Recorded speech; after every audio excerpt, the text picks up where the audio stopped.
Today we are going to talk about domestic violence and how to take a stand against domestic violence. By the end of my speech, you are going to know how to help someone in a bad situation.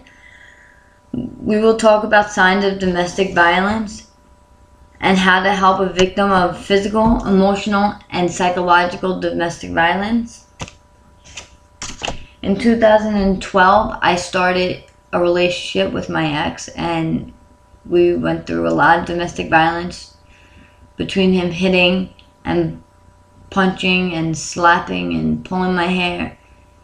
It was horrible, and I stayed in it for 2 years.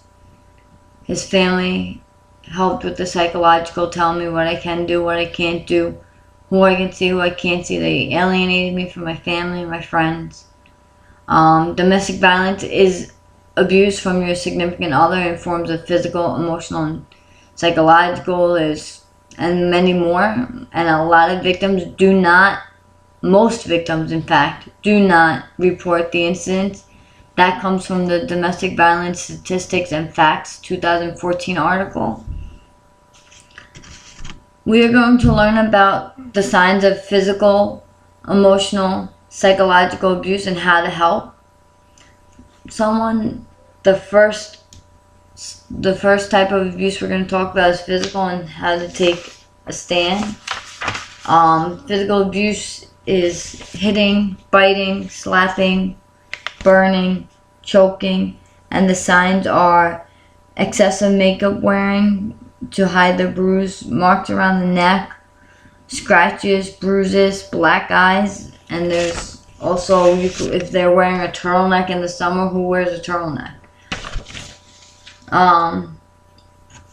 Next we're going to talk about emotional abuse. Before we go into emotional, more than 4 million women experience physical assaults and rapes. Again, and they do not report, because a lot of people think that just because you're married, a guy can have sex with you whenever he wants. That's not true. That is still rape. If you say no, the answer is no, and that is rape, whether you're married or not. Next, we're going to talk about emotional abuse. Emotional abuse is hard to tell because there are no physical signs. They'll have crying, low self-esteem. They'll take responsibility and say, "Oh, it was my fault anyway." They'll make excuses. "Oh, he didn't mean to." 35% of all women who are or have been married or in a common law relationship have experienced emotional abuse, and that comes from the emotional abuse of women by male partners, the Facts in 2000 article. Next, we will take a look at the psychological signs of domestic violence. Psychological is also a form of domestic violence with no signs. The signs that there are including constant looking over the shoulder, always on the phone, nervousness, isolating themselves from their friends and families. Psychological abuse causes a feelings such as fear and isolation and danger for you and your children. Now that you actually know the signs and everything about domestic violence, I have a thing here that I got off the internet, and it's talking about being a hero, but how.